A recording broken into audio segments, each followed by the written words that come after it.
अस्सलाम वालेकुम my YouTube friends and family, welcome back to my channel.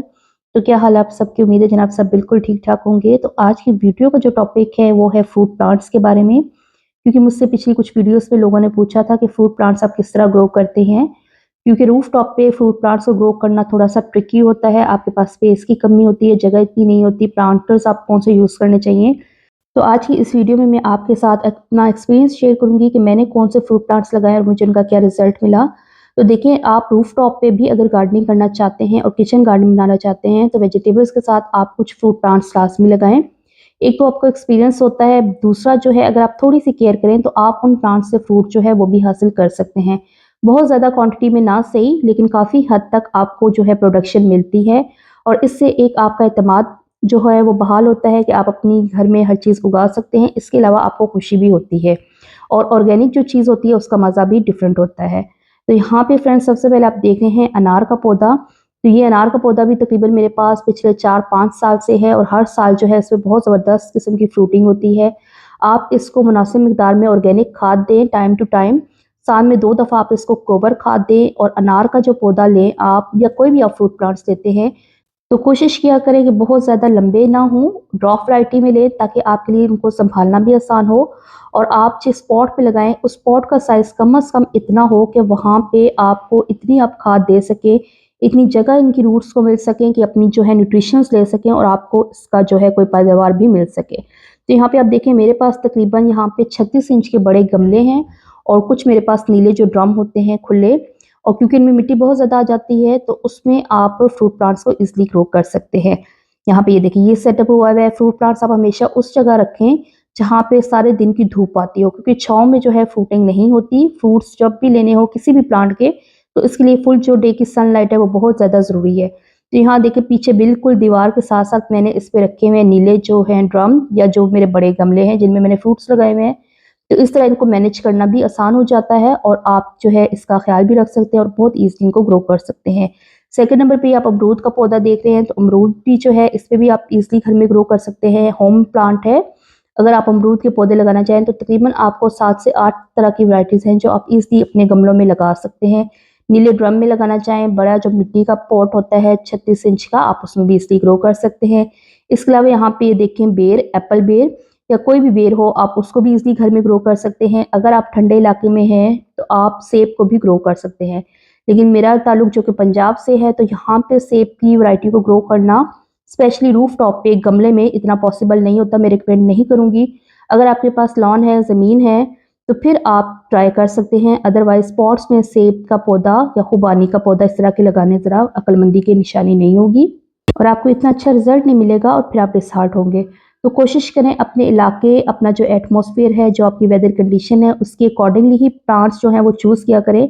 सर्द इलाके में रहने वाले लोग अपने हिसाब से, और जो हमारी तरह गर्म इलाके में रहते हैं वो अपने हिसाब से प्लांट्स लगा सकते हैं। इसी तरह आप आम का पौधा अगर आप इस सीज़न में लगाना चाहें तो आपको तैयार मिल जाता है, आप वो भी लगा सकते हैं। ख्याल रखें कि आप प्लांट्स वो लें जो ऑलरेडी ग्राफ्टेड हों, ताकि आपको जो है उसमें पैदावार जल्द से जल्द मिल सके। क्योंकि बीज से लगा हुआ जो पौधा होता है उसको ग्रो करने में और उस पे फ्रूट आने में तकरीबन 7 से 9 साल का टाइम लग जाता है। लेकिन जो ग्राफ्टिंग होते हैं वो आपको नेक्स्ट ईयर से ही फ्रूटिंग देना शुरू कर देते हैं। यहाँ पे आप ये मेरा जनाब इंजीर का पौधा देख रहे हैं, इसमें भी ज़बरदस्त किस्म की फ्रूटिंग होती है। तकरीबन हर साल ही इससे कुछ ना कुछ फल मिल जाता है और जो टेस्ट है इसका वो भी लाजवाब होता है और फ्रूट साइज़ आप देखें तो वो भी माशाल्लाह काफ़ी हेल्दी होता है। तो इस तरह इंजीर की आप जितनी किस्में हैं आप इज़िली उनको गमलों में ग्रो कर सकते हैं। बहुत ज़्यादा लंबा ये पौधा नहीं होता, तो ड्राफ्ट वैरायटी में से रखें, साथ साथ प्रूनिंग करते रहें ताकि इसकी हाइट ना बढ़े और मैक्सिमम जो है मल्टीपल ब्रांचेस आपको मिलेंगी, तो आपको फ्रूटिंग भी जो है ज़बरदस्त किस्म की इस पे मिलना शुरू हो जाएगी। और इंजीर का पौधा एक ऐसा होता है जिसको बहुत ज़्यादा हैवी जो है फर्टिलाइज़र उसकी भी ज़रूरत नहीं होती। सिर्फ आप इसे गोबर खाद या वर्मी कंपोस्ट डाल दें तो उससे भी आपको बहुत अच्छा जो है रिजल्ट दे देता है रूफटॉप गार्डन में भी। इसके बाद फ्रेंड्स हम बात करते हैं सिट्रस वैरायटी की। तो सिट्रस आप देखिए मेरे पास ये माशाल्लाह तकरीबन पिछले जो 3 साल से लगा हुआ है। जो मेरे पुराने चैनल पे व्यूअर्स हैं उनको तो पता है। तो इसमें भी आप देखिए बड़ा ज़बरदस्त किस्म का जो है ये फ्रूट मैं आपके साथ पिछले मार्च से शेयर कर रही हूँ, जब ये छोटा सा था। और अब माशाल्लाह आप ये देखिए कि फ्रूट बिल्कुल पक के तैयार है, बस अब किसी दिन मैंने इसको तुड़वा लेना है अपने बेटे से। तो आप सिट्रस की वैरायटी को भी बहुत ही ईज़िली देखिए घर में ग्रो कर सकते हैं। आप ऑरेंजेस लगा सकते हैं, फ्रूटर, माल्टे या जो मौसमी होते हैं, कोई भी वैरायटी आप लगाना चाहें। इवन नींबू, लेमन वो भी ईज़िली आप अपने घर में लगा सकते हैं।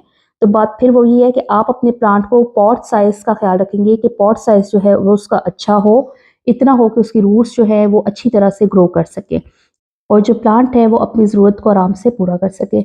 यहाँ पे फ्रेंड ये आप पौधा देख रहे हैं, ये है लाइम का प्लांट। तो लाइम भी मेरे पास तकरीबन 3-4 पौधे लगे हुए हैं, बहुत ज़बरदस्त ग्रोथ होती है और बहुत ज़बरदस्त जो है इस पे फ्रूटिंग बनती है। इसके साथ-साथ जो लेमन है वो आप लगा सकते हैं, देसी नींबू भी लगा सकते हैं और चाइना वैरायटी मैं आपको प्रेफ़र करूँगी कि वो ज़्यादा लगाएँ, क्योंकि चाइना वैरायटी जो है साल में तकरीबन 2 दफ़ा उठाती है। अब यहाँ पे देखिए मैंने इस प्लांट को प्रून कर दिया था सितंबर में। बिल्कुल ये प्रूनिंग हुई हुई है, आपकी इसको हाइट नज़र नहीं आ रही होगी, लेकिन इसने प्रूनिंग के बाद यहाँ से नीचे से 2-3 ब्रांचेस निकाली हैं और उन 2-3 ब्रांचेस पे आप देखें कि फ्रूट लग गया है। तो अगर आपका पौधा हेल्थी है, आपके पास ग्रोथ अच्छी हो रही है और आप जो है ऑर्गेनिक खाद का सही इस्तेमाल करते हैं, तो फिर आप रूफ टॉप पे जनाब बहुत ज़बरदस्त किस्म की जो है फ्रूटिंग ले सकते हैं। अच्छा, यहाँ पे फ्रेंड्स आप देखें शहतूत का पौधा, तो शहतूत भी मेरे पास 2 वैराइटीज़ हैं, ये ब्लैक शहतूत है और एक मेरे पास ग्रीन जो है व्हाइट शहतूत वो भी है। तो दोनों ज़बरदस्त तरीके से ग्रो होते हैं। इसी तरह के मेरे एक 24 इंच का ये छोटा गमला है, उसमें ये लगा हुआ है और जो दूसरा वाला शहतूत है वो मेरे पास जो है बड़ा जो है 36 इंच का गमला उसमें लगा हुआ है। और फ्रूटिंग अगर आप देखें तो ये लास्ट ईयर की मैं आपके साथ क्लिप शेयर कर रही हूँ। बहुत ज़बरदस्त इस पे फ्रूटिंग होती है, मार्च के महीने में स्टार्ट होती है और तकरीबन अप्रैल मई तक इसके जो हैं शहतूत बनते रहते हैं, साथ-साथ पकते रहते हैं और साथ-साथ आप इनको हार्वेस्ट करते हैं और एक दफ़ा में आप देखेंगे कि भर के आपका जो शहतूत का पौधा है वो फ्लावरिंग और फ्रूटिंग देता है। एक दफ़ा आप इसे लगा लें तो शहतूत का पौधा जो है वो बहुत अरसे तक आपके पास चलता रहता है। दीमक से आपने इसको बचाना होता है क्योंकि शहतूत के पौधे को दीमक जो है बहुत जल्दी अट्रैक्ट करती है, इसको फंगस लग जाता है।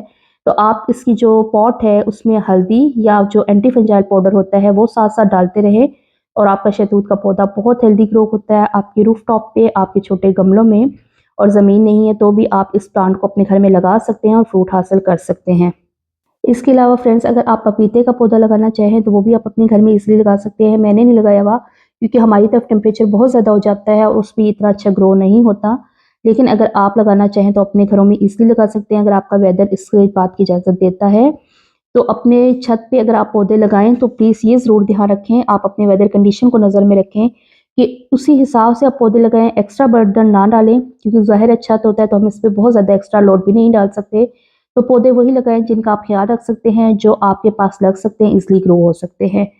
इसके साथ-साथ अगर आप अपने घर में फ्रूट प्लांट्स लगाना चाहते हैं तो प्लीज़ कोई ऑर्गेनिक फर्टिलाइज़र बना के लाज़मी रखा करें। किचन कंपोस्ट बना लें या आप जो है बायो एंजाइम्स वो लाज़मी बनाएँ क्योंकि मैं बायो एंजाइम्स का इस्तेमाल बहुत ज़्यादा करती हूँ अपने प्लांट्स पे, फ्रूट प्लांट्स पे स्पेशली और मुझे इसका बहुत ज़बरदस्त रिज़ल्ट मिलता है। ऑर्गेनिक होते हैं, होममेड होते हैं तो इसलिए मुझे ईज़िली सस्ते भी पड़ते हैं और रिज़ल्ट की अगर हम बात करें तो केमिकल फ्री होते हैं तो ऑर्गेनिक हमें प्रोडक्शन भी मिलती है।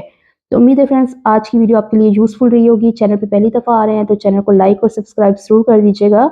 इसके साथ ही फ्रेंड्स बेल आइकन का बटन लाज़मी प्रेस करना ताकि मेरी आने वाली हर नई वीडियो आप तक पहुँच सके। मुझे अपनी दुआओं में बहुत ज़्यादा याद रखें। फ़ी अमान अल्लाह।